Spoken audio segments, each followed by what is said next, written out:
Okay, I move that we reconvene this meeting of the Zoning Board of Appeals. Commissioner Toya seconds. Commissioner Brooks, Yes. Commissioner Esposito, Yes. Commissioner Toya. Yes. I vote yes, and we're back. And I can see that Counselor Butler has her hand raised. So let me promote her.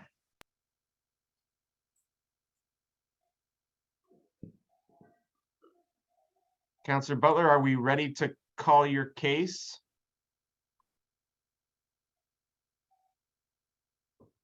Oh, you're muted. Muted. Good evening, Chairman. I think that we are ready to proceed if Alderman Lee is on and if all of our team witnesses and consultants are on. I think she may have just gotten bounced, but I think she's going to get on right now. So I'm going to call it. Oh, yeah, I think she's coming back on. Okay, so I'm going to call this case now. So we are calling calendar number 137-23-S. This is 3455 to 59 South Ashland Avenue. If you're here in objection or support of this matter, please raise your hand and we will get you promoted. If you're on your phone, it's *9 to raise your hand and *6 to unmute yourself.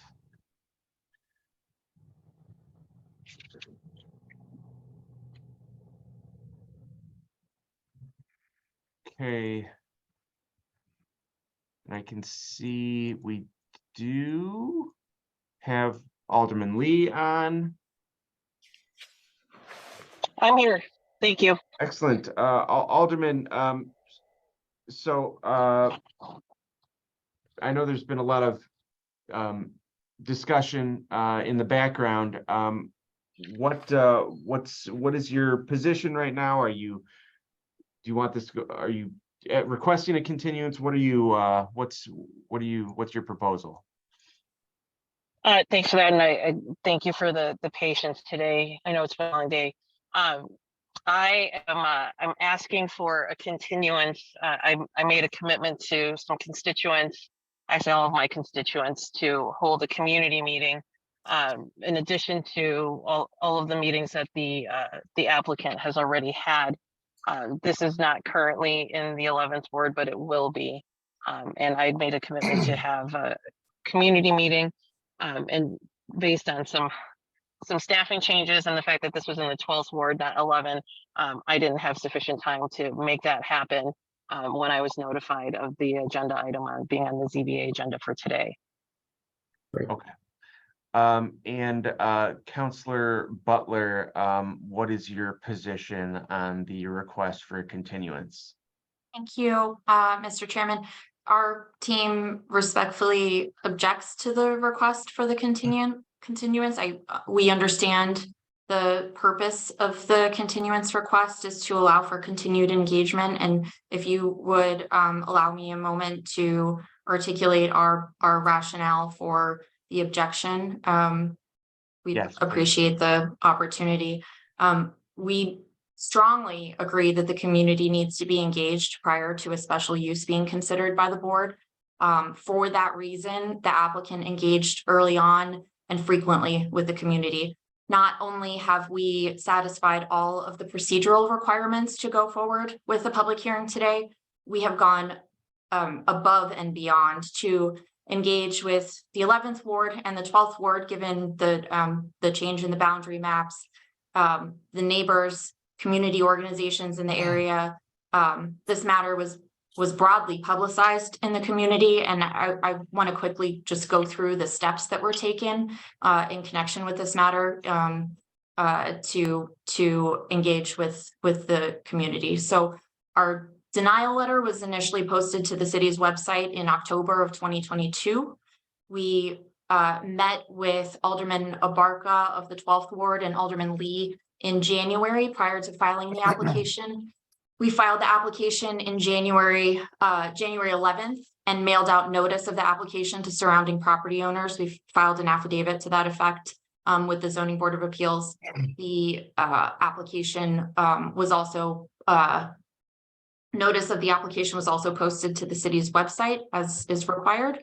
The McKinley Park Development Council discussed the project at a public meeting that was held by that organization on January 19th, 2023. We met with the Bridgeport Alliance, the South Loop Chamber of Commerce, and the McKinley Park Development Council on January 27th.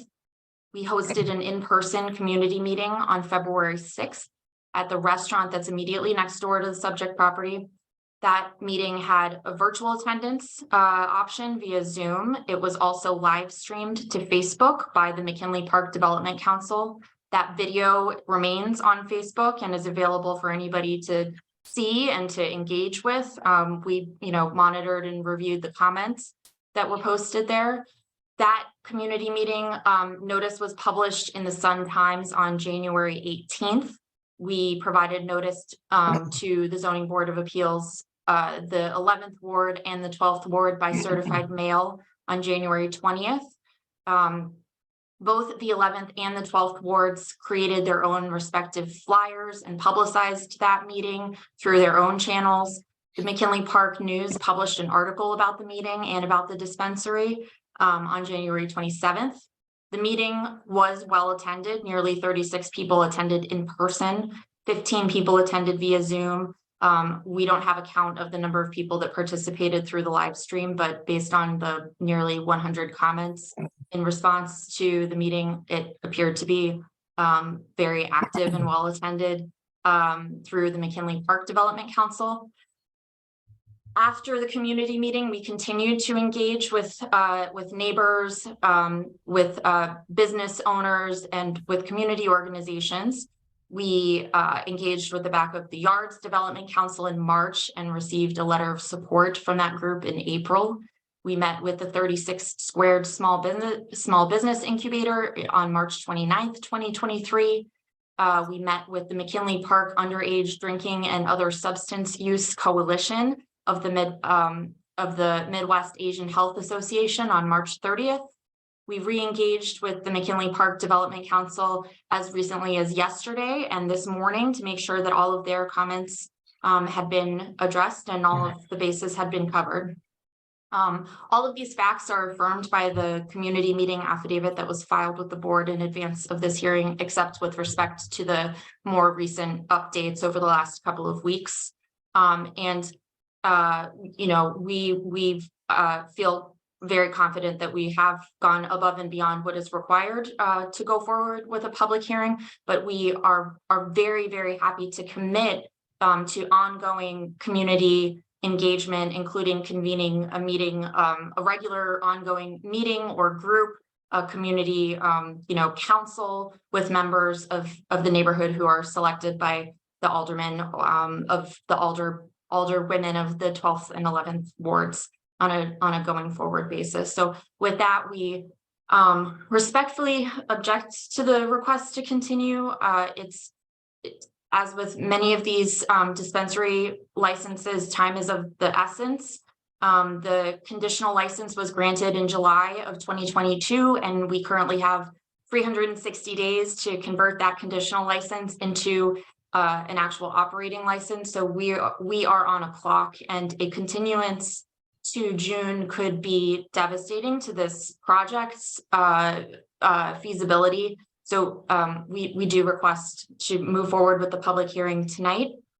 I think that there might be members of the public who may be on tonight to speak in favor of the matter going forward. Okay.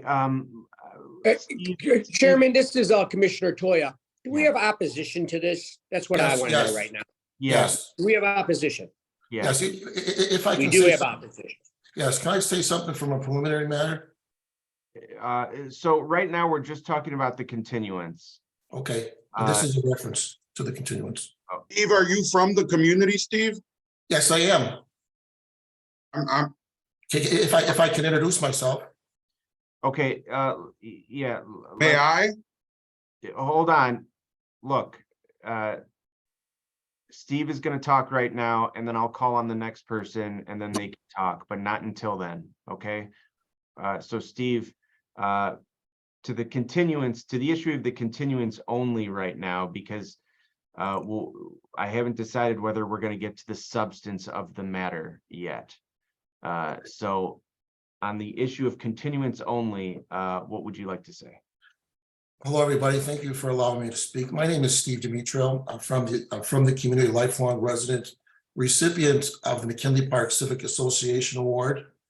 I run the Neighborhood Journal, which is the online newspaper that covers matters of the community. I also was fortunate enough to moderate the aldermanic runoff in the 11th ward between the candidates. And during that meeting, Alderman Lee, which I can commend her, she really insisted on this, her meeting, to have a community meeting to get the community involved in this very difficult decision.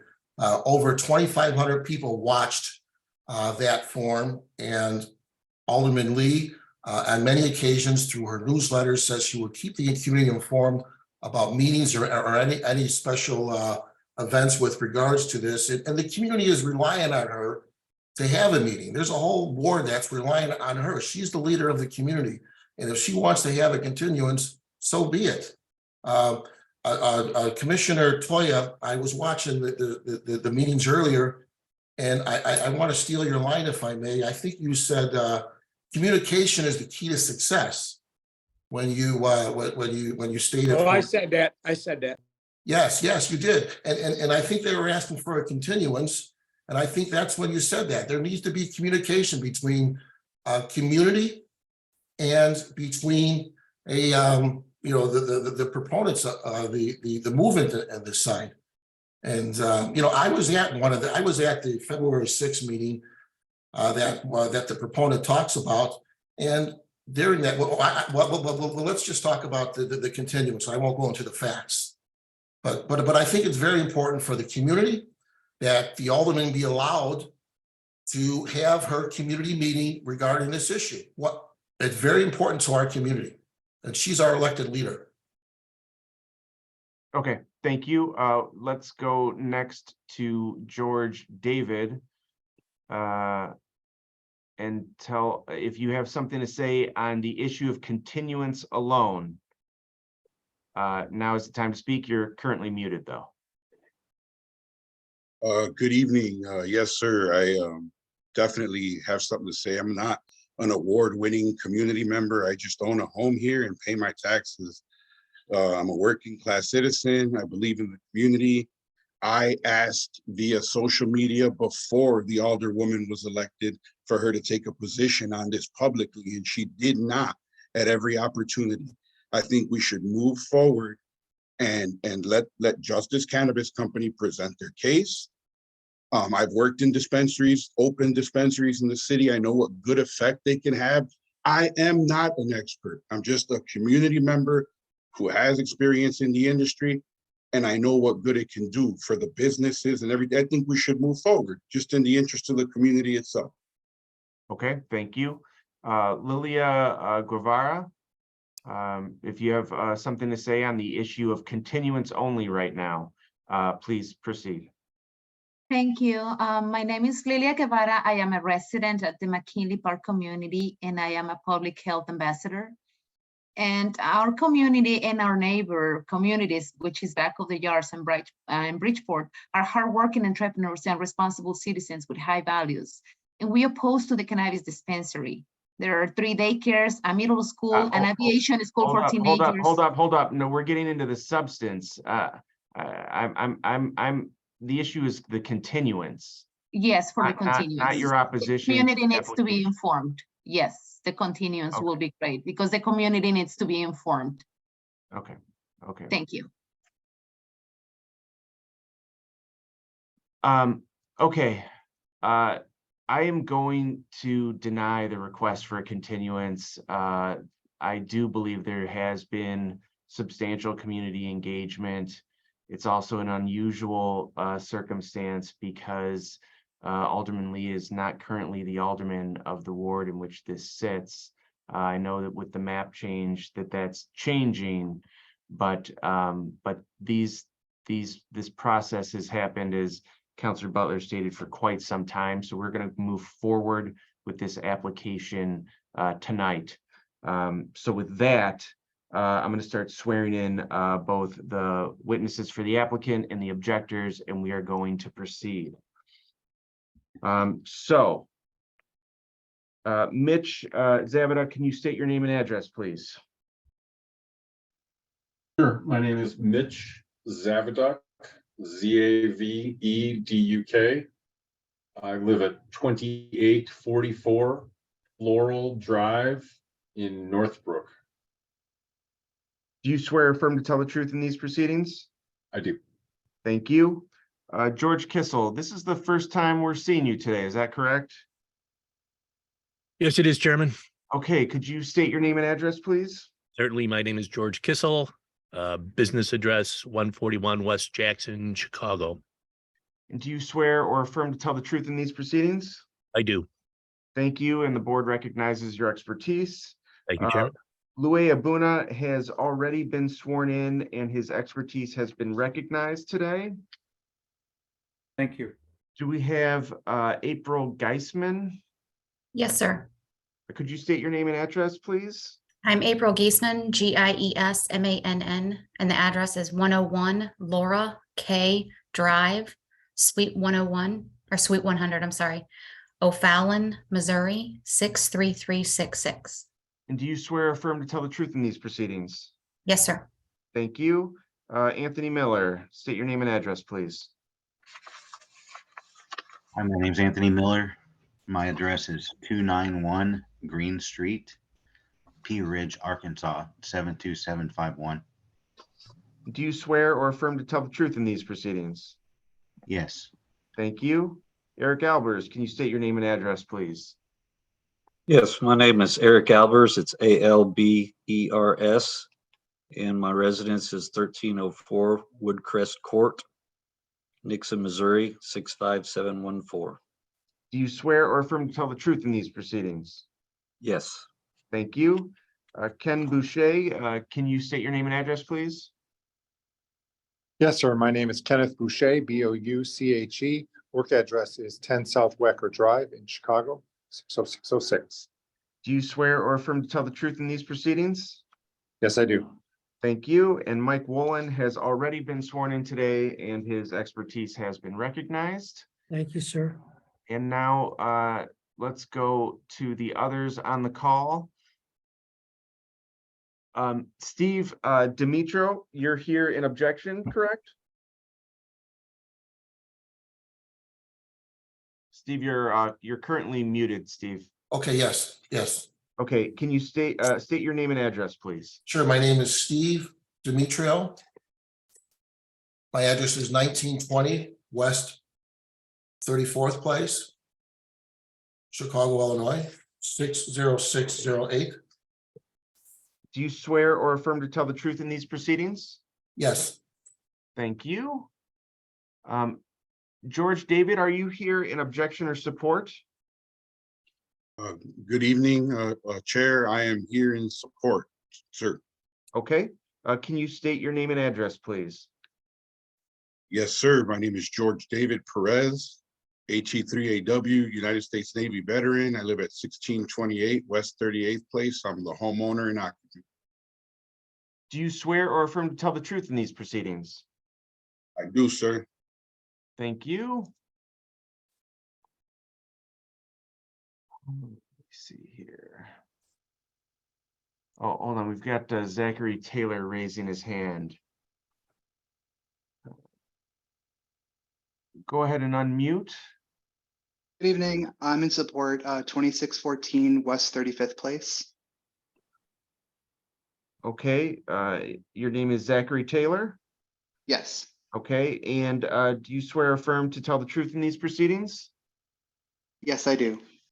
Thank you.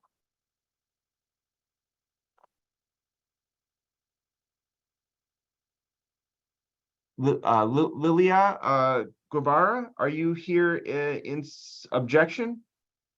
Yes, in objection. And could you state your name and address, please? Yes, Lilia Guevara, 3353 South Hamilton Avenue, Chicago, Illinois, 60608. And do you swear or affirm to tell the truth in these proceedings? I do. Thank you. Anna Shabrowski, are you here in support or objection? I'm here in support. My name's Anna Shabrowski. I live at 963 West 35th Place in Chicago. And do you swear or affirm to tell the truth in these proceedings? Yes. Thank you. Are there any supporters, other supporters or objectors that I have not yet called? If so, please unmute now and announce yourself. Okay, I think that is everybody. So now let me read a statement of how this is going to proceed, and then we'll move on. Okay. So I want to remind everyone that this is not a town hall. This is a hearing. So we as the board are looking for evidence that either supports or does not support the applicant's case. Here's how the hearing will proceed. First, the applicant will put on their case and all of their witnesses. Then we'll turn to supporters to put on their case as to why they're in support. Then we'll turn to the objectors, and the objectors can put on their case as well as ask questions of the applicant's witnesses and supporters. After that, the applicant can ask questions of the objectors. Then we'll return to the applicant for rebuttal testimony and closing remarks. After that, the board will take the matter under advisement. Throughout the hearing, board members may ask questions of both the applicant and the objectors and supporters. Okay, let me read the department's recommendation. This is the recommendation for calendar number 137-23-S. The Department of Planning and Development recommends approval of the proposed adult use cannabis dispensary, provided 1, the special use is issued solely to the applicant, JGIL LLC. 2, all on-site customer queuing occurs within the building. And 3, the development is consistent with the design and layout of the site plan and landscape plan dated April 18, 2023, and floor plan dated April 20, 2023, prepared by Idea Insight Design Architects LLC, and exterior elevations dated April 13, 2023, prepared by Architectures SP. Councilor Butler, you are now free to put on your case in full. Thank you. Good evening, Chairman Sanchez and members of the board. My name is Liz Butler. I'm a partner at the law firm of Taft, Stettinius and Hollister, LLP, located at 111 East Wacker Drive, Suite 2600 in Chicago. And I represent the applicant in this matter, JGIL LLC. I'm joined by the following representatives of the applicant who were all sworn in and recognized, each of them respectively, for their expert expertise in their respective disciplines. Sorry, it's been a long day. Mitch Zavoduk, VP of Real Estate for the applicant. Eric Albers of Insight Design Architects is our project architect. April Gaisman of Horner Schifrin, the civil engineer for the project. Louie Abuna of KLOA, the traffic engineer for the project. George Kissel of Oakland Kissel, the land use planner for the project. Mike Woolen of Price Appraisal Incorporated, the appraiser for the project. And Ken Boucher of Jensen Hughes, a security consultant for the project. Chairman, I know it's been a really long day for everyone. We have a lot of witnesses who can provide testimony. We provided a lot of these reports and affidavits. I think we need to go through the full case. So we'll try to get everything in and be succinct, but there's a lot of material that we'd like to get onto the record tonight. So bear with us, and thanks for your patience. Understood. It needs to happen. Thank you. So I'll start by giving a brief overview of the proposal. I'll then introduce the witnesses, and I'll, for the record, go through the community engagement process that we undertook. The applicant, JGIL LLC, is an affiliate of Justice Cannabis. Justice is a national cannabis company founded in Chicago in 2014 by accomplished civil rights attorneys based in Chicago. They've devoted their careers to social justice, and that is in the name and in the culture of this organization. Justice Cannabis operates an existing cannabis cultivation center located near Effingham, Illinois. It has produced cannabis since 2017.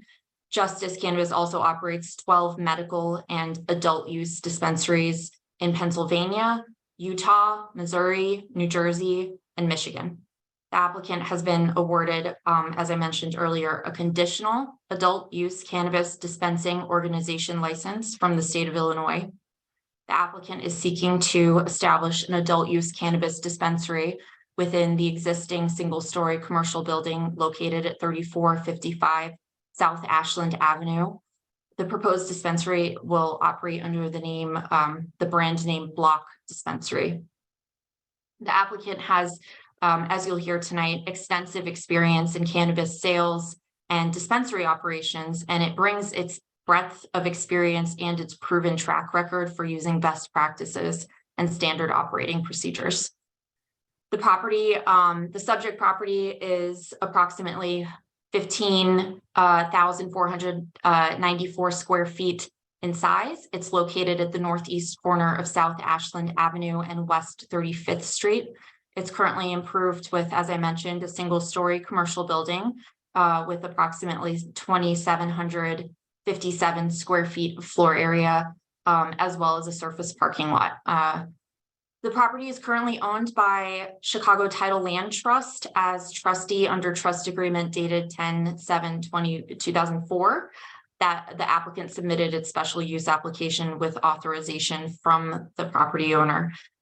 The applicant intends to enter into a lease for its proposed use of the property. And you can see the property here on the screen now in its existing condition. The property is zoned as part of the C11 Neighborhood Commercial District. To the east of the property is a restaurant. I mentioned earlier in our remarks that we hosted the community meeting there. That restaurant is zoned as part of the planned manufacturing district. To the south is an Amazon delivery station that's also zoned as part of the planned manufacturing district. And to the west are small scale retail uses, including a florist and an insurance office. And then to the north are residential uses and a mix of other retail.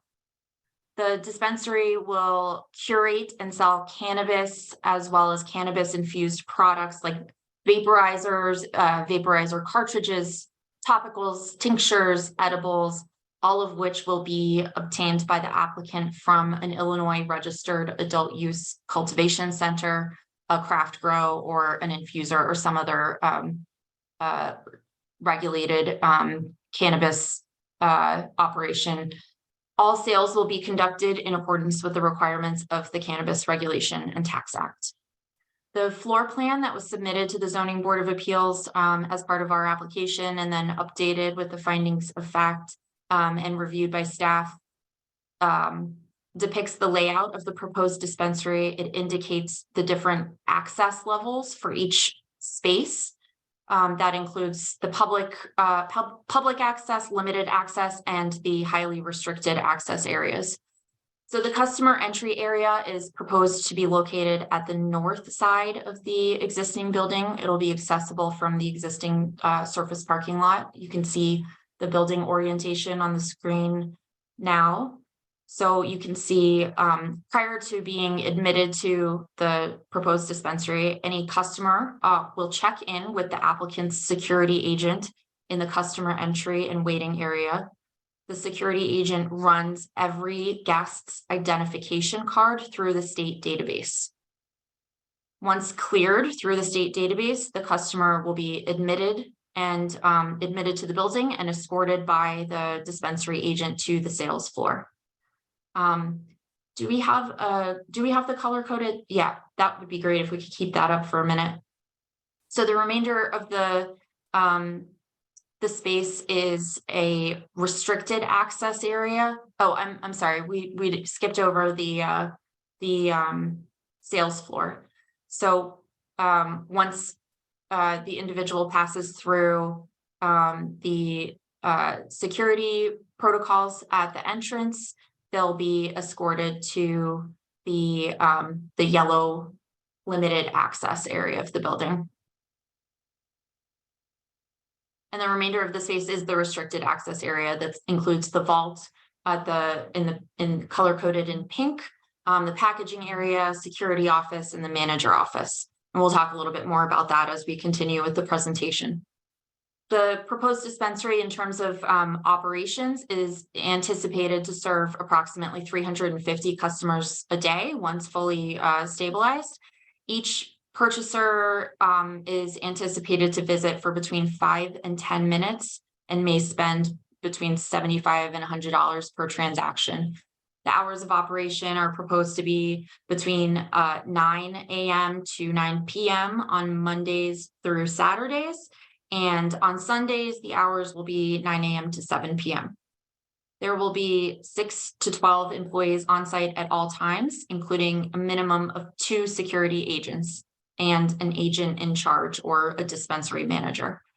And in order to provide customers with the best experience, those dispensary agents receive extensive training.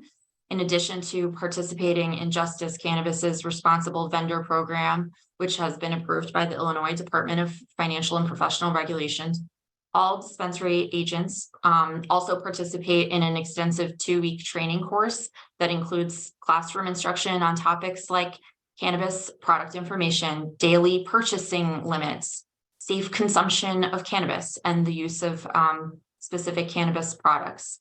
Behind the counter training, including how to effectively operate the point of sale system, inventory control, and situational training.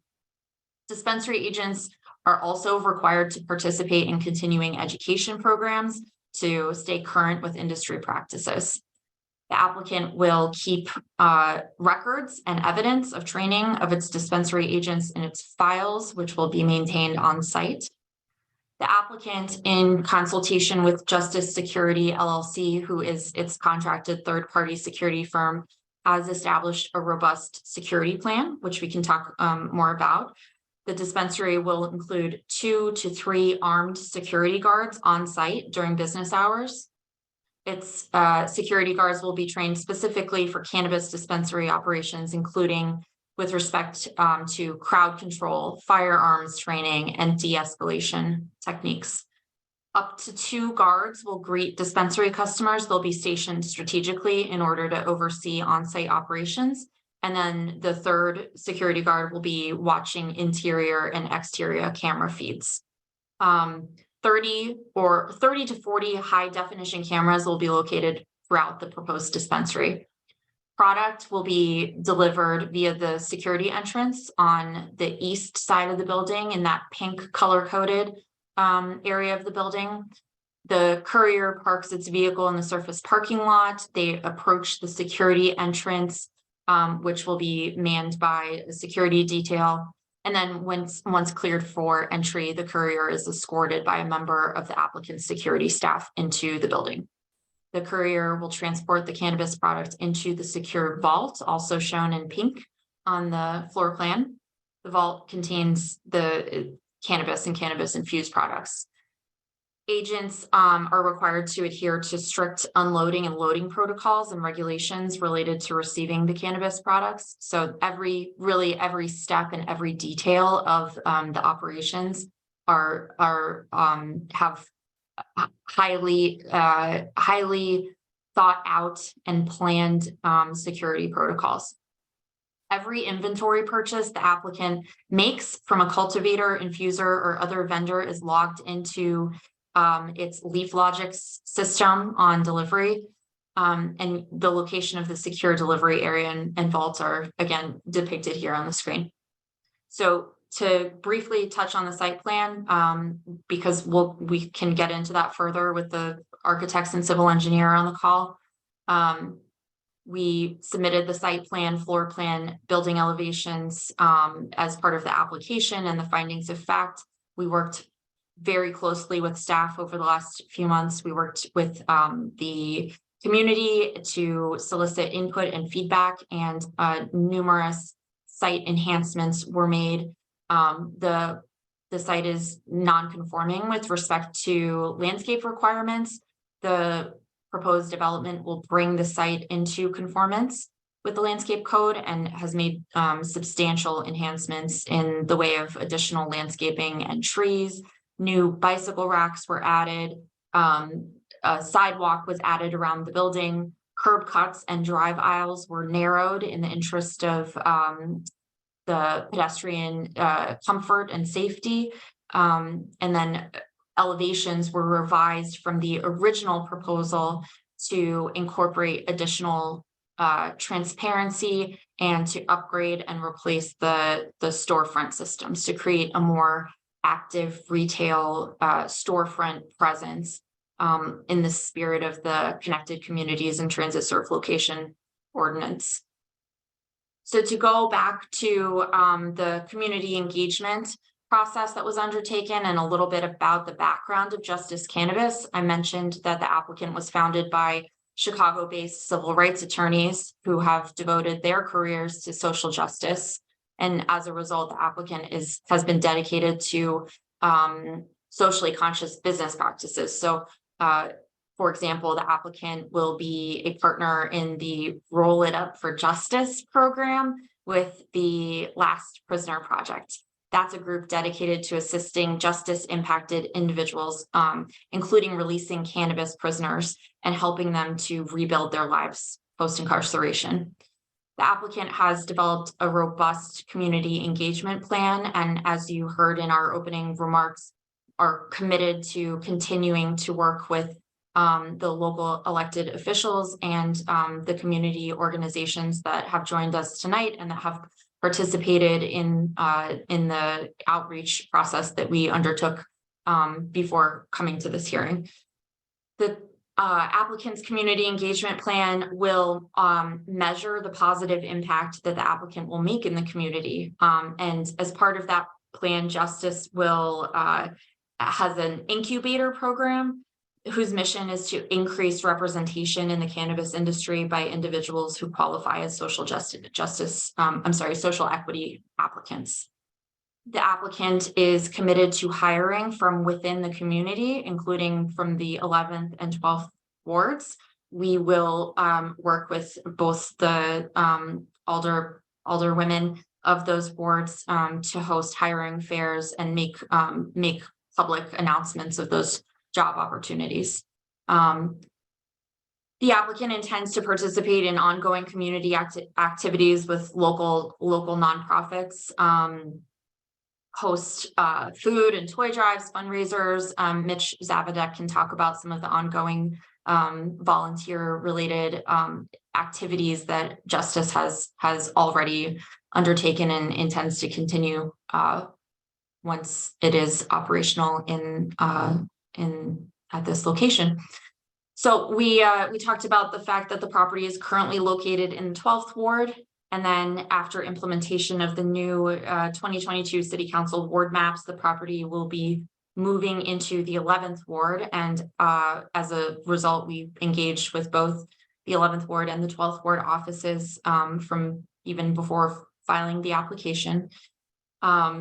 Details of the proposed dispensary were shared again with the McKinley Park Development Council, with the Bridgeport Alliance, who I know we have on the call today, the South Loop Chamber of Commerce, and the Back of the Arts Community Council, among many others. We again hosted that in-person community meeting at a restaurant located immediately adjacent to the subject property. I can, for the record, go over all of the details of the community meeting, but we filed those in an affidavit and I already put those remarks on the record earlier. So I think I'll move ahead in the interest of time. And to just conclude, a number of letters of support were provided to the board in advance of this hearing. So with that, I'm gonna turn over to our witnesses who have already been sworn in. So I'm gonna go ahead and start with Mitch. Mitch, could you please unmute yourself and state your full name, your title, and your business address for the record? Yes, my name is Mitch Zavoduk. I am the Vice President of Real Estate for Justice Cannabis Company. My business address is 2844 Floral Drive, Northbrook, Illinois, 60062. Thanks, Mitch. And as the Vice President of Real Estate for the applicant, you are really the point person for Justice. You have specific knowledge regarding the plans, operations, the proposed improvements, and really every step of this process. You have been involved in every nitty gritty detail. Is that right? Yes, Okay. that's correct. We're a pretty lean organization, so despite my seemingly focused title, I wear many hats within the organization, and I do all of the aforementioned tasks that you just said. Thanks, Mitch. And I spoke a little bit about Justice Cannabis and its experience in the cannabis industry. Could you please briefly touch on that and give a sense of Justice's capabilities with operating cannabis dispensaries?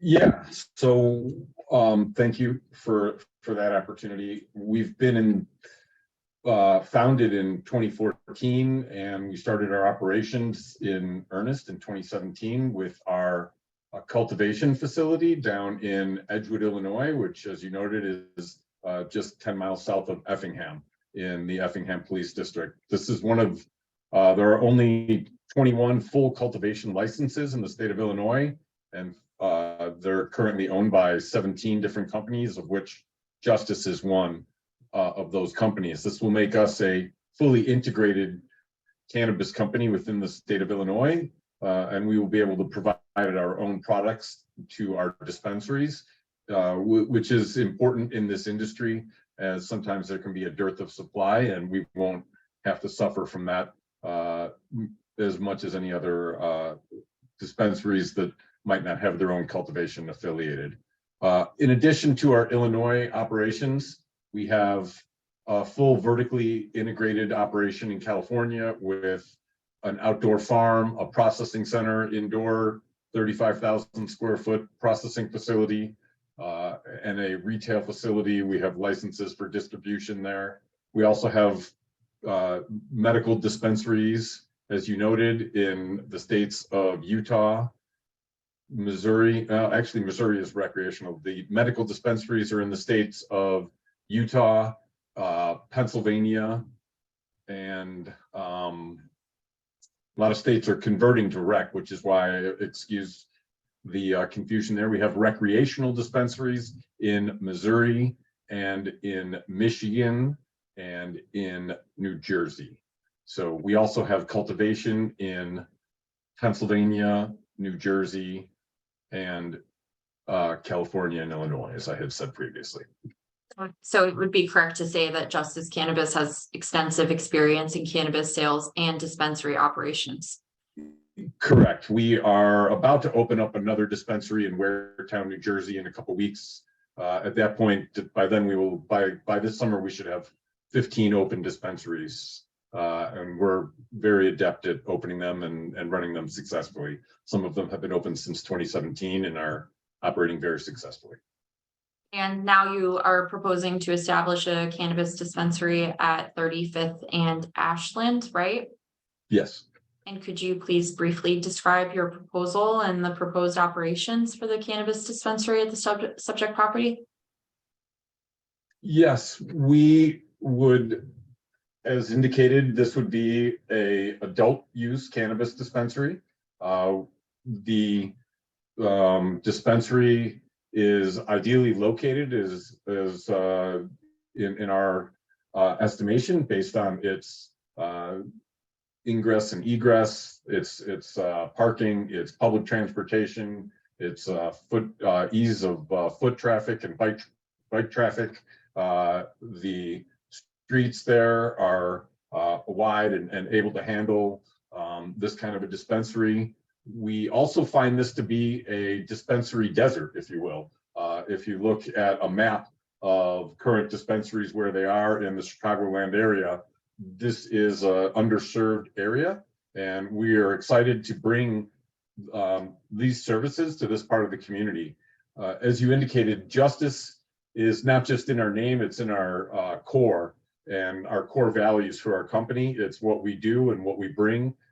In addition to what you mentioned, just the founders of Justice Cannabis are also the founders of the Expungement Project, and which is the leading legal group for providing expungement services for those convicted of low-level drug offenses in the prior war on drugs, that now that it's been legalized, they need to get their records cleared. And not only will we help them through that, but if possible, we will try to direct them and help them find a job, for hopefully even in our dispensary if all the stars align.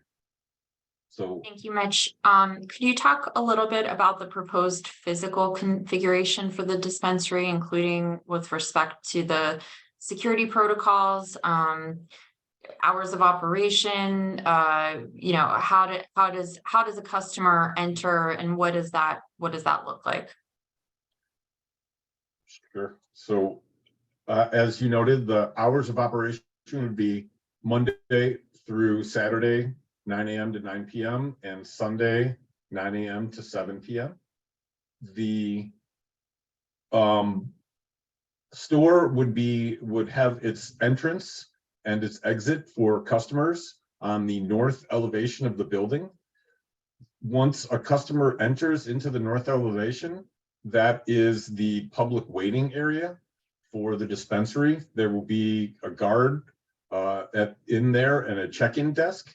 So the guard will be there for security. You would present your ID at a check-in desk.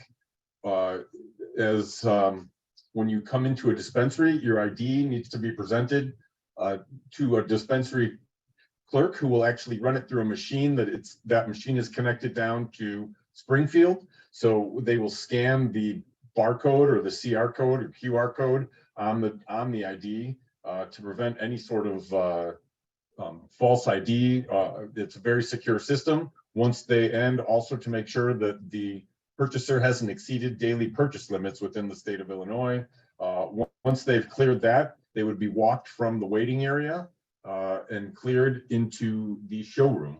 The showroom has 5 point of sales, 4 standard point of sale desks, and 1 ADA compliant point of sale.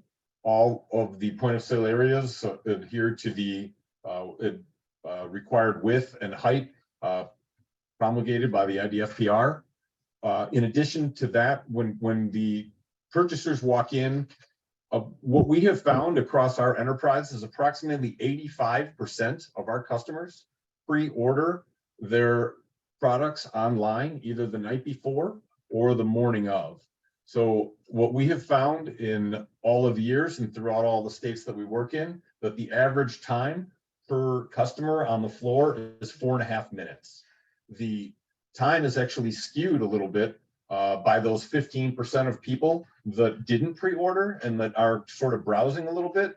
The 85% of the people that are in there that have pre-ordered are in and out within 2 to 3 minutes. Really, we serve as a place for a point of sale and a place for the transaction to be done and for the product to be picked up. When somebody comes in, if they haven't already pre-ordered, there will be kiosks, little stands with iPad type kiosks there for them to order on right there on site. There will also be bud tenders walking around with iPads in their hands that would be able to accept orders and discuss and answer questions if a customer has a question.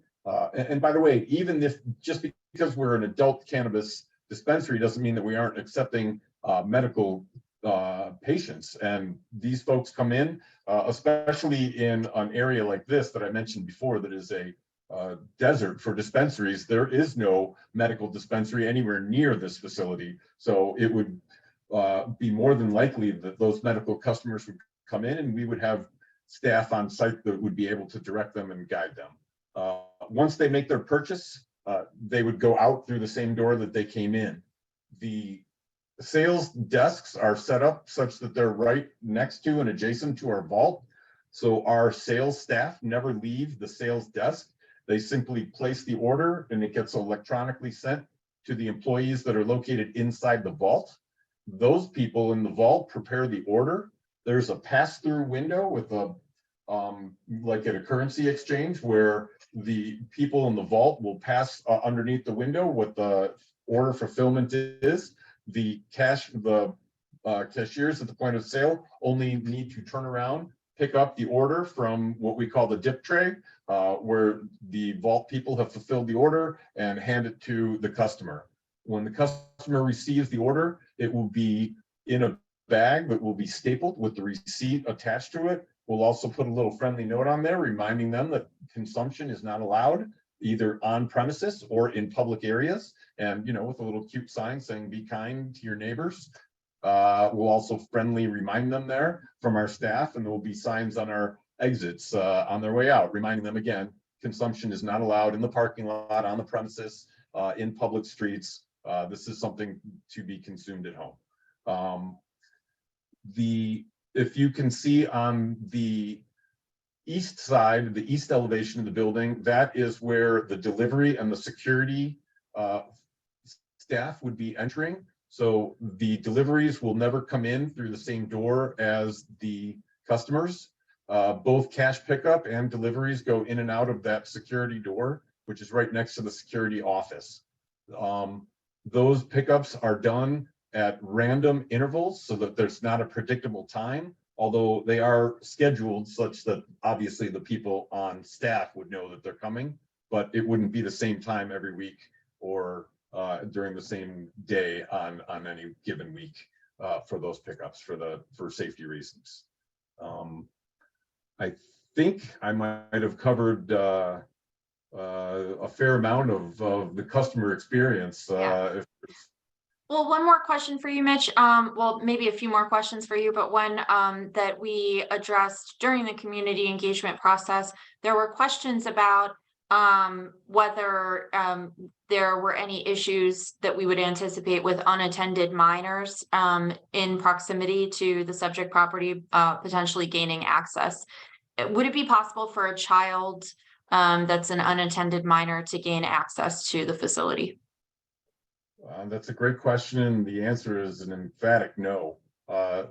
Unlike, say, a liquor store where you're not carded on the way in the door, you're carded at the time of purchase, or even when you go through Jewel or Ostro or any of the grocery stores, an unattended minor can run through the liquor store aisles and check out all the liquor that they want. They won't be carded unless they try to purchase it. In a cannabis dispensary store, as I said, in that blue area on the screen, there is no displays, there's no cannabis.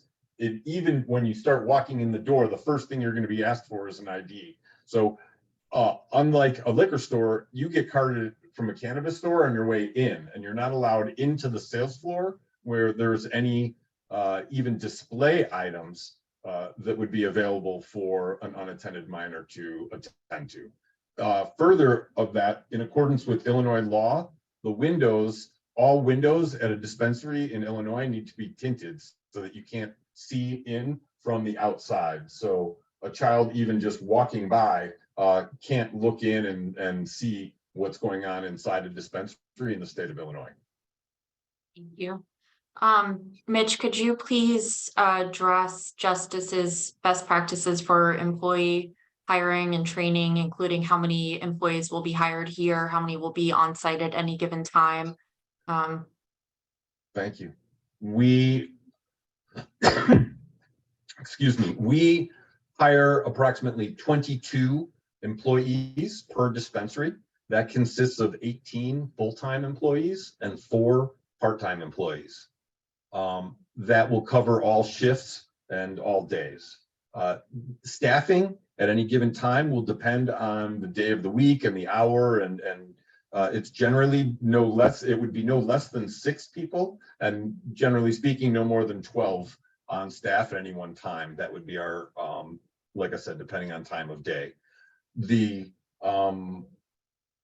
of interest, the Illinois state law also provides that within the showroom of our building, there has to be a 2-to-1 ratio. We cannot exceed a 2-to-1 ratio of customers to employees. All the employees don't have to be in the showroom, but if we have 6 or 8 employees in our facility at any one time, say we have 8, we can only accommodate 16 customers inside our showroom based on Illinois law. So just an interesting note that I thought I would add to that. It also helps restrict the number of people that we have in there, but we do have a very large waiting room, as you'll see, so we can accommodate those that haven't gotten in yet. The employees are, I said 18 full-time. The full-time employees have across our enterprise have an average salary of $60,000. We have an excellent benefits program. I'm an employee myself. I'm thrilled, having been working here for 4 years. We offer health benefits, paid vacation, maternity leave, paternity leave, 401k. It's a paid vacation, if I didn't already say that. So it's a great place to work. And we also believe very much in local hiring. That's our big push. We're very much, as I said, try to work with people that might not have had an opportunity to get back into the workforce. And then we also want to hire locally to the best we can.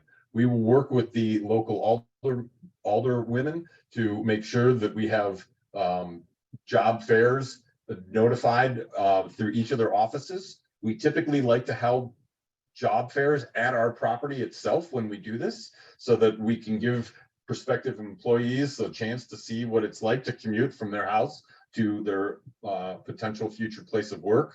And we like to get really local with this. We'll go into the local grocery stores and pin up the little piece of paper with the tear off at the bottom and the little phone number saying, so it really feels like we're reaching people through all different means locally, so that we can meet a lot of people and hire the best.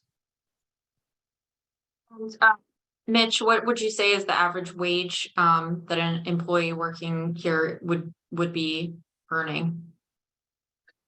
So as I said, the average across the company is $60,000 a year. The security and management get paid higher than that. The first-time bud tenders and some of the folks in the vault may not may get paid a little bit less than that, and so that's our average as it balances out. Okay, thank you. Mitch, you spoke a lot about the access to the facility and some of the security protocols. Is there anything else that you would say about Justice Security and its role here in terms of best practices for security for the facility? Absolutely. The cameras that we use are state of the art. We have 1 camera per 100 square feet at minimum. Given the size of this facility, we'd probably exceed that with our interior and exterior cameras. When I say state of the art, the cameras are high definition, such that they can, the cameras, a still shot of a camera would be enough to recognize a face. It would also, if you zoom, you could zoom in off of our cameras because they will be covering our parking lots, and you would be able to recognize license plate, read a license plate off of our cameras. Our cameras, we will offer a fee to our cameras to the Chicago Police Department. They are cloud-based system, so all the police need do, they'll have our username and passcode on file. If they feel that there's an incident or a call that came in that they want access to our cameras, they will have our pre-approval to go ahead and access those for in those instances. The cameras are also infrared and high def, such that the outdoor cameras are pretty much see in the dark. What they will do is they will beam an infrared light out that will bounce back off of a subject. And if even in almost pitch black darkness, instead of being color, they will change to black and white, but they can pick up a photo that even without any light, we would be able to recognize a face with the cameras that we'll be putting up on the outside.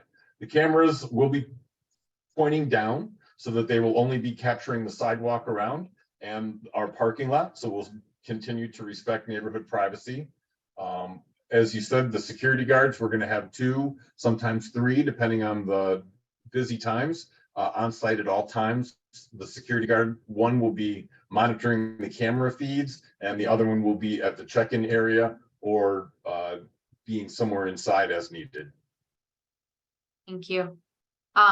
We talked about the community engagement process at length, so I don't want to beat a dead horse. I think we've made the point, but one point that I do want to draw out, Mitch, you and I together met with the McKinley Park Underage Drinking and Other Substance Use Coalition.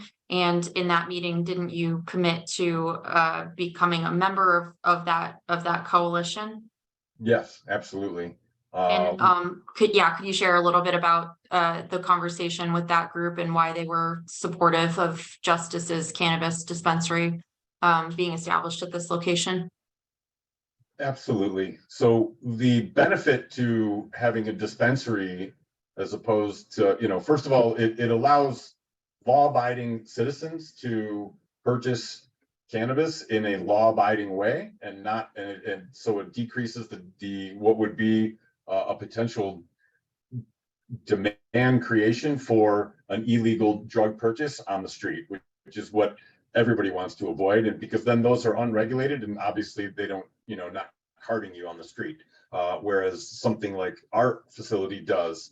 Also, we offer educational outreach throughout the year as needed, which is another thing that that group was especially happy to hear. And lastly, when you think about what their mission is really the more critical drug that is a problem right now are the opioids. The opioid crisis has been a problem in the country for a while. And right now they're finding that opioids are incredibly addictive, incredibly destructive. You can't get them once you are out of your prescription, then you have to go to the illegal market. Something like an infused gummy bear seems to be a very reasonable alternative for many people. And a group like this recognizes that, as do many doctors that realize this is an alternative to opioids and therefore a solution rather than a contribution to the problem. Thank you, Mitch. The other thing that I want to draw out from the community engagement process and the process working with the Department of Planning and Development are the significant enhancements to the existing condition of the site that Justice will be making. And we'll go through that a little bit more in detail with the design team. But could you say a little bit about what we heard from the community throughout that extensive outreach process with respect to the design of the building and the community's priorities for what an adaptive reuse and repurposing of this building should require, and how Justice has responded to that? Thank you. The primary concerns, or one of the primary concerns from the residents and constituents in the area, was pedestrian traffic, bike traffic, and the overall aesthetic of the building. So addressing those one at a time, as you mentioned in our landscape plan, we have gone above and beyond to make sure that we've accommodated extra wide pedestrian walkways within the parking area. We are not going to be blocking any of the sidewalks in front at all. We are providing for brand new bike racks that will be located off of the sidewalks so that bikers can come off the bike lane and safely lock their bikes up without either blocking the bike lane or blocking the sidewalk. We've given up one of our valuable parking spaces to allow for a bike rack there. We have also, what we're going to be doing on the building is we're going to be redoing that pylon sign with the square State Farm up top. The entire building is going to be redone. The facade is gonna look beautiful afterwards. It's gonna have a brand new parking lot. We're gonna redo the fencing, brand new roof, and it's gonna look pretty nice when it's done. Thank you, Mitch. I have no further questions for this witness. Unless the board has any questions for Mitch, I can move along to the next witness. Why don't you go ahead and move on to the next witness? Mr. Dimitro, you can put your hand down. We're gonna do the applicant's case and then we'll turn to the objectors. So go ahead with your next witness. Thank you. I'm going to ask Eric if you could please state your full name, your title, your firm name, and your business address for the record. Yes, my name is Eric Albers. I'm principal with Insight Design Architects, also known as IDEA. Our office is located in 112 South Main Street, Nixon, Missouri, 65701. Thank you. And your firm was retained to provide architecture services for the adaptive reuse of the existing building at the subject property. Is that right? That is correct. And you're a licensed architect, is that right? That is correct. And you're aware that Taft, as counsel for the applicant, submitted your CV as well as an affidavit setting forth your full testimony, and that affidavit was signed by you in connection with this matter, correct? That is correct. Thank you.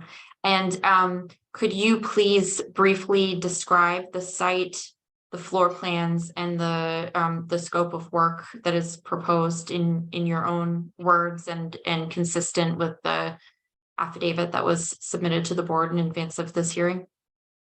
Yes, sure can. I think Mitch has done a really good job of kind of explaining the project as it sits.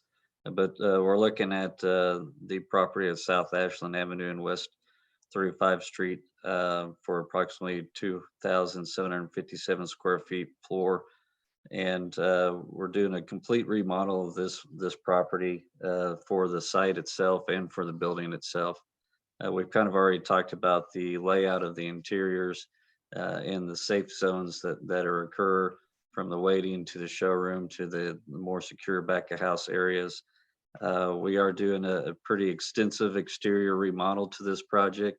It's a little bit of a disarray right now. We're looking to replace all the existing storefront that is along Ashland Avenue and West 35th Street. The only areas that we're looking to infill are the more secure areas for the vault area. That area we're infilling those exterior walls just for more safety reasons. Like I said, on the site, there's not a lot of buffer yards there as it stands now. So we've redesigned the site to be more compliance with the current codes, which I'm sure that April will talk about a little further with the site layout.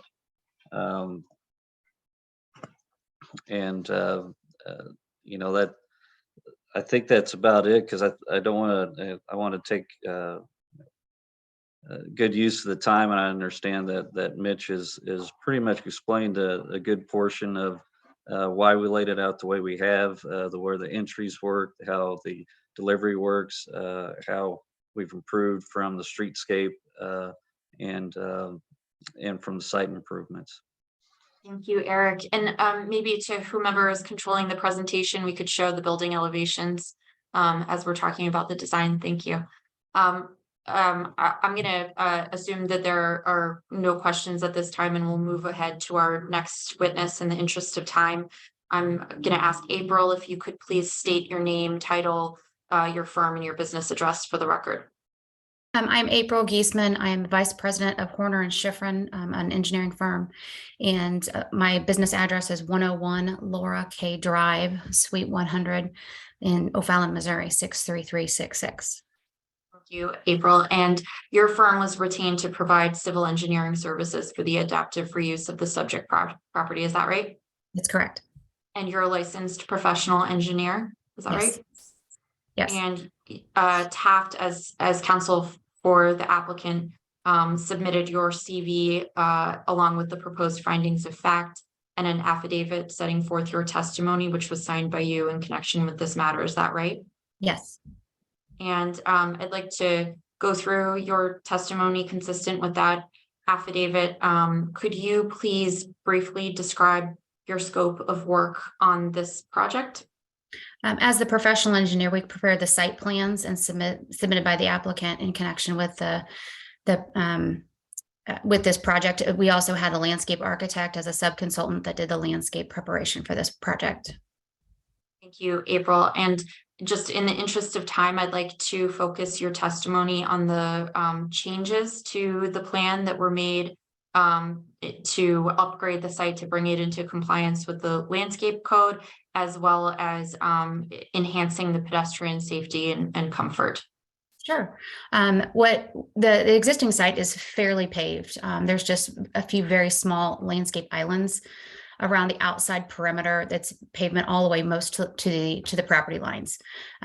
If you want to move to the site plan, that would be helpful. The zoning codes currently require setbacks based on the distance, like a percentage of the distance of the residential lot next door, stuff like that. So we lost some parking. We had 23 existing parking spaces. We lost parking on this site. There were actually no parking spaces required for current zoning.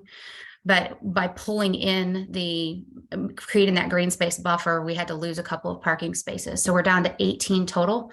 I think my affidavit actually said 17, but we've been working with the department to kind of help enhance the property this last week. So that's the only thing that would have changed on my affidavit. But we were actually able to provide 18 parking spaces. One of those is an ADA compliant space. We do have a dedicated delivery space, which is the closest space to the delivery entrance on the east side of the building. We decreased the existing drive aisles to 20 feet. We decreased the size of the parking stalls to 8 by 18 or 9 by 18, which is the code compliance, to make everything a little bit more user-friendly for pedestrians and vehicles, make it safer. And then that also allowed us to add some additional green space to the property. With the internal green space areas that were required, I think we provided 4 times what was required, or a little bit over 4 times actually. So we provided 5 shade trees and four additional trees on the site. So we were able to add some enhancements to the property. We've got the nice black ornamental fence along the outside perimeter. We also included that down the alley. On the north end, we do have a wood slat fence. It's a privacy fence. There's one there now, so we want to replace that. So just to make sure that we're keeping that residential use in mind to the north. So basically, in a nutshell, that's kind of what we did. So if you guys have additional questions, please feel free to ask. Thank you, April. And again, in the interest of time, I'm going to move ahead to our next witness. I'm going to ask Louie Abuna, if you could please unmute yourself, state your name, your title, firm, and business address for the record. Yes, good evening. Louie Abuna, a principal traffic engineer with KLOA 9575 West Higgins Road in Rosemont. And thank you, Louie. Your firm was retained to complete a traffic impact study for the proposal to establish a cannabis dispensary at the subject property. Is that right? That is correct. And you're a licensed professional engineer, right? Yes, I am. I know that the board has already recognized your expertise tonight. Could you please briefly describe the scope of your assignment with respect to the traffic impact study? Yes, I certainly will. As part of the traffic study, we did a field reconnaissance of the site and the area roadways, the available alternative public transportation. We took traffic counts at the intersection of Ashland and 35th Street during the weekday morning and weekday evening at peak hours to understand the operations of the intersection. We estimated traffic that will be generated by the proposed dispensary during those peak hours, assigned them to the street system, assigned them to the 2 access drives that currently serve the site, one on Ashland and one on 35th Street. And we analyzed the intersection with all these, with the additional traffic, and to determine what the impact of the dispensary will have on the street system, as well as the adequacy of the access drives. Thank you, Louis. Could you please briefly describe the findings of the traffic impact study? Yes, essentially the traffic that will be generated by the proposed dispensary will be reduced due to the availability of alternative modes of transportation, particularly the bus lines along Ashland Avenue. The dispensary will replace a commercial use that occupied this site before, so the impact is not going to be totally generated by new traffic, but will be some offset by the traffic that was previously generated by the use on site. As I indicated, the analysis indicated that the traffic that will be added by the dispensary can be accommodated by the street system serving the site.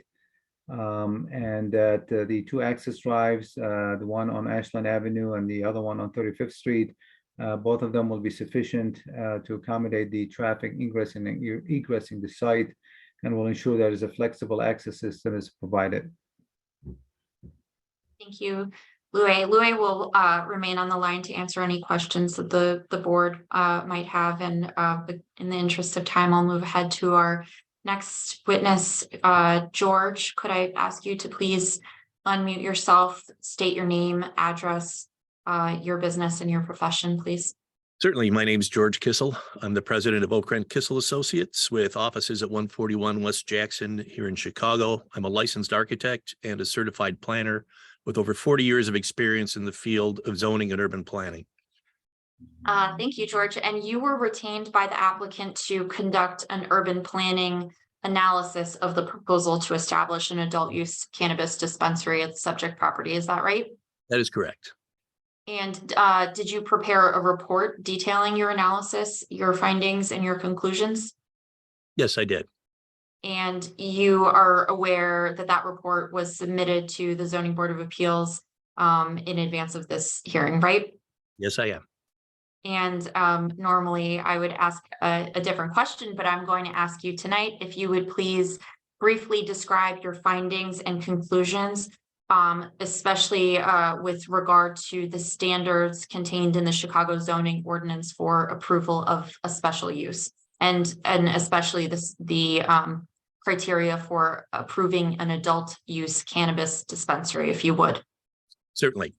So in arriving at the conclusions that are contained in the report submitted, I examined the broad and local land use context, including a detailed inventory and analysis of the uses within 500 feet of the subject property.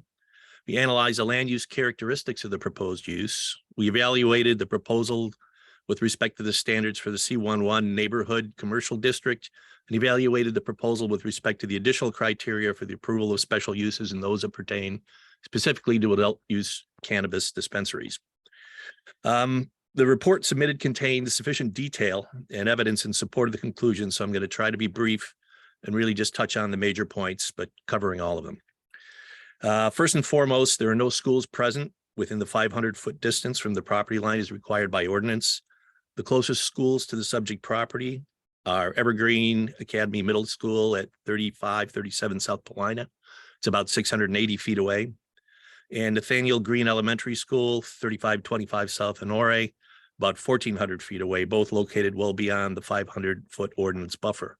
In addition, while it's not required by ordinance, there are no daycare centers also within the 500-foot buffer. The nearest daycare is north of that buffer, and another one further west about 900 feet. So not only are there no schools within the 500-foot buffer, there are no daycare facilities within it also. The proposed use will be located in an existing building that was constructed in the 1960s. It's long been occupied by commercial uses. The existing one-story structure is characteristic in scale with the surrounding commercial node, which it's located. The project calls for significant cosmetic enhancements that we've heard described earlier to the building's exterior, but its massing will remain unchanged, and as such, the proposal is consistent with the character of the surrounding area with respect to its physical attributes. The proposed use is in the interest of the public convenience in that the initial increase in retail cannabis sales in Chicago indicates increased demand for additional adult use cannabis dispensaries. In fact, the lack of outlets is being blamed for a bit of a leveling off of sales and revenues for the state and local taxing bodies. The provision of additional adult use cannabis dispensaries is certainly in the interest of the public convenience for retail consumers, as the only current available facilities are the 10 existing medical dispensaries that have been issued same-site licenses for recreational sales, plus about 17 more, which have been approved for a total of 27 in the city. With a population of over 2.75 million, that translates to 0.5 dispensaries for 50,000 people. For reference, the recent study found the top cities for dispensaries to be Missoula, Montana, with 18.1 dispensaries for 50,000 people, most of any city, followed by Medford, Oregon, at about 17 per 50,000. Pueblo, Colorado, 16.6 for 50,000. Eugene, Oregon, about 16, in Denver, just about 15. So providing adequate facilities to satisfy demand in Chicago's central area, as well as in its outlying neighborhoods, is in the public interest, given the amount of additional tax revenue in general that's generated by recreational cannabis sales. As mentioned earlier, this particular location is somewhat of a dispensary desert. The revenue generated is particularly advantageous in this location, as it's a highly trafficked commercial corridor that attracts shoppers from around the city and has a significant daytime employee population.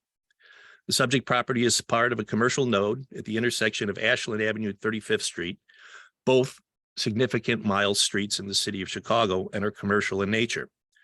The subject property's access to public transit, as well as its proximity to the intersection of these major thoroughfares and other auto-oriented commercial and industrial uses, gives the proposed use high commercial visibility, as well as providing excellent accessibility by multiple modes of transportation. The addition of a complementary use, such as an adult use cannabis dispensary, will draw more consumers from around the city, as well as serve the local daytime population and local residents, all in the interest of the public convenience at this location. The Thank you, proposed use. George. Yes. Sorry. I apologize for interrupting. Continue. Okay, sorry. Sorry for disrupting your flow. Oh, that's all right. The proposed use is similar to other retail uses in terms of its land use characteristics. Retail uses in general are compatible with other commercial uses, such as restaurants, entertainment, office service uses, as well as residential uses, and do not constitute a land use conflict, especially in a mixed use area such as this. Any issues arising from the proposed use, as is the same with other uses in the vicinity, would be due to issues with management of operations, not the land use itself. And as we've heard, the operator is extremely experienced and has robust plans in place for this particular location. Adult use cannabis dispensaries, unlike other retail uses, are highly regulated with requirements for enhanced security and defined procedures for deliveries and loading. These additional requirements, which include trained on-site security personnel and robust surveillance systems, provide a benefit to the area in enhancing safety during hours of operation, as well as after hours. Given all of this, the proposed use is in the interest of the public convenience, both generally and at this location, and there will be no adverse impact on the general welfare of the neighborhood or the community, significant or otherwise. The anticipated hours of operation for the proposed use are between 9 a.m. and 9 p.m. Monday through Saturday, 9 a.m. to 7 p.m. on Sunday. These hours of operation are compatible with the adjacent commercial uses and not in conflict with nearby industrial or other uses in the area. The use will operate in a similar fashion as other retail uses, but again, with a much more structured and regulated procedures for securities, delivery, and loading. The proposed use is similar in size to many nearby uses. So at 2,700 square feet, it's relatively modest. As such, it's anticipated that traffic generation will be consistent with other uses in the area. Given a maximum of 12 employees on site and an average around 300 to 350 transactions daily anticipated, the location of the subject property near transit options and ample vehicular and bicycle parking available on site, limited impact from vehicular traffic is anticipated. Outdoor lighting will be consistent with pertinent ordinances and will not be out of character with adjacent surrounding uses. Given all of this, the proposed use is compatible with the character of the surrounding area in terms of its operating characteristics, such as hours of operation, outdoor lighting, noise, and traffic generation. The proposal makes no physical changes that would negatively impact pedestrian safety comfort. In fact, the enhanced security requirements reference will provide an added measure of safety and security to the pedestrian environment, as will the enhanced landscaping and reconfiguration of the parking area in the rear of the subject property. Given all of this, the proposal will enhance and promote pedestrian safety and comfort. Based on the foregoing, it's respectfully submitted that the proposal is consistent with all applicable standards for special uses and the additional standards for adult use cannabis dispensaries, that the proposed land use will have no adverse impact, and that no public purpose of any kind would be served by its denial. Thank you for your remarks and your expertise, and thank you to the board for sticking with us and being patient. Thank you also to the members of the public who have joined and are sticking with us. We have 2 more witnesses, and we'll make all efforts to move through them as quickly as possible and to avoid any redundancy in testimony. With that, I'd like to ask Mike if you could please unmute yourself, state your name, address, and your business or your profession. My name is Mike. I'm sorry. My name is Mike Wolin. My office address is 1910 First Street in Highland Park. I was awarded my MAI in 1984, also an Illinois Certified General Appraiser. As identified previously today, I've been consulting in commercial real estate for over 43 years, acknowledged as an expert by this ZBA, Cook County ZBA, circuit, and federal courts. Thank you, Mike. And we know that the board has recognized your expertise earlier in the evening. You were retained by the applicant to conduct an analysis of the conformance of the proposed dispensary with the Chicago zoning ordinance, as well as any potential impacts on the surrounding property values of the proposal to establish an adult cannabis dispensary at the subject property. Is that right? That is true. And you prepared a report detailing your analysis, your findings, and your conclusions. Is that right? That is true, yes. And you're aware that that report was submitted to the Zoning Board of Appeals in advance of this hearing and previously admitted into evidence. Is that correct? That is correct. Thank you.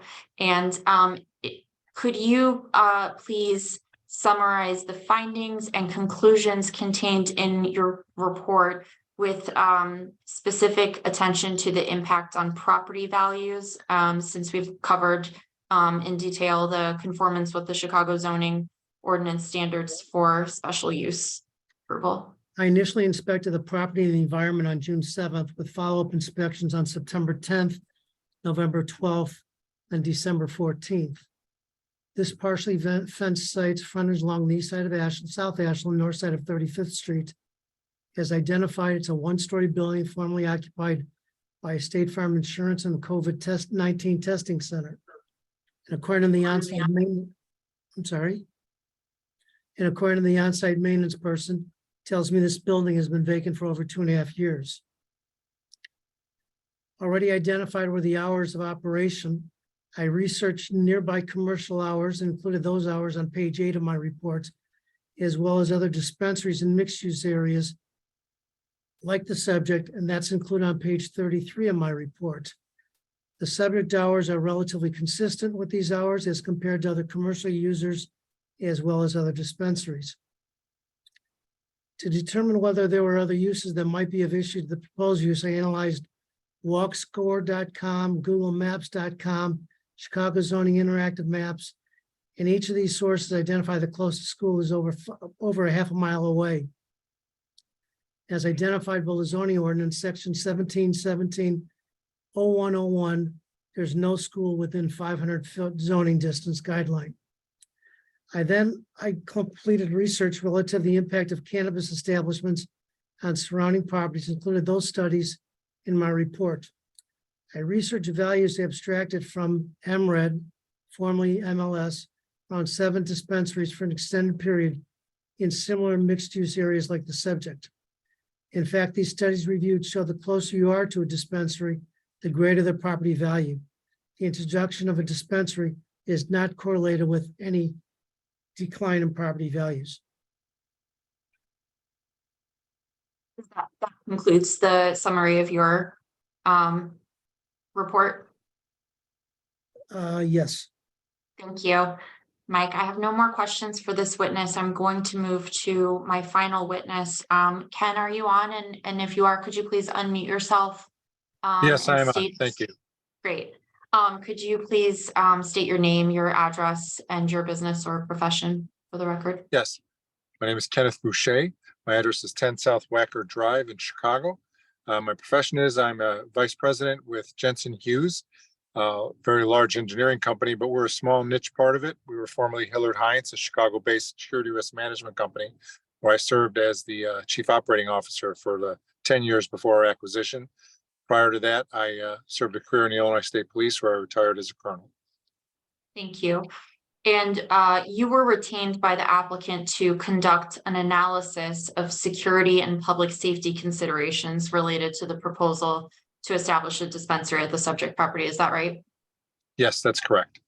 And you prepared a report that detailed research, analysis, findings, conclusions in that regard. Is that right? Yes, And you're aware that that report was submitted into evidence to the Zoning Board of Appeals in advance of this hearing, right? I am. And based on that research and analysis, you concluded that adult use cannabis dispensaries have little to no negative impact on public safety. And is that right? That's correct. And from a number of different perspectives, whether you look at it from the perspective of actual crime rates, if you look at it from the perspective of loitering, if you look at it from the perspective of illegal transfer of marijuana, none of them play out to be true. And actually, in almost every case, they had the adverse impact and improve safety, improve security, reduce risk. And so tell us a little bit more about the scope of your assignment. And if you could provide a little bit more detailed synopsis of the findings of your report.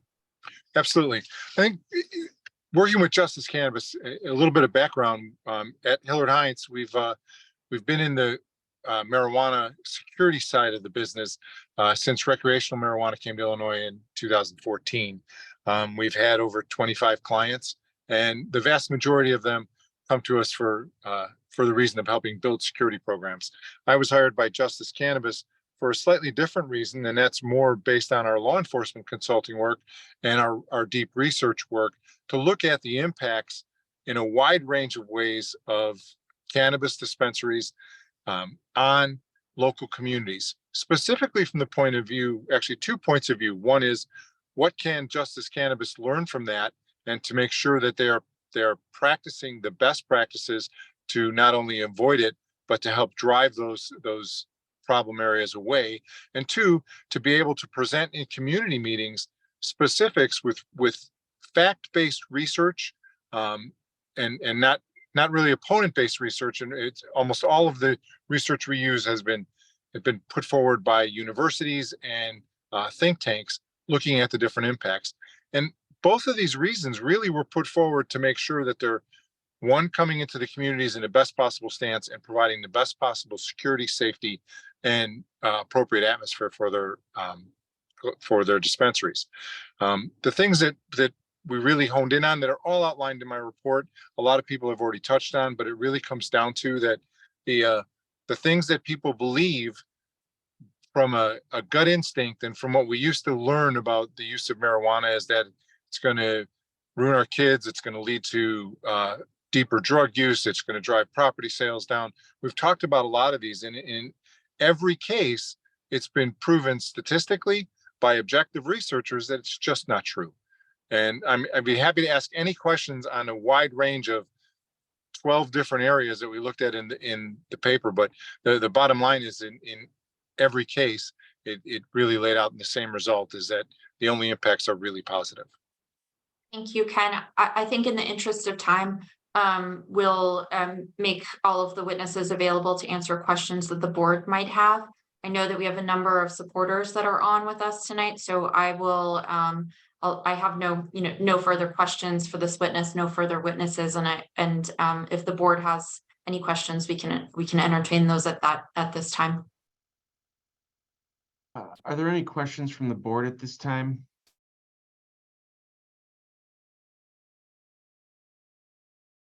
All right, let's move to the supporters.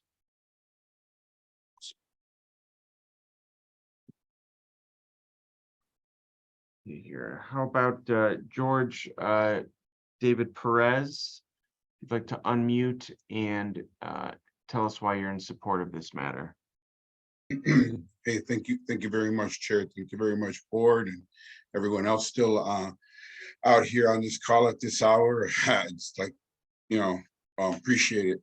I believe strongly that this Oh, community. Hold up, I'm sorry, I'm getting a notification that the live stream has gone down. I'm still reading you, sir. No. Oh, the other live one. stream Sorry. Public. Yes, sir. One second.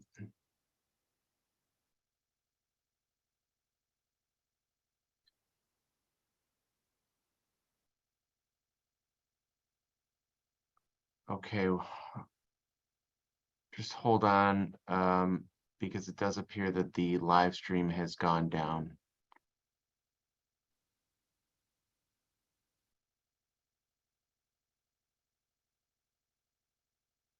Camille, if you're on, is the live stream down? Chairman, I don't believe the live stream is down. I'm gonna check. Okay.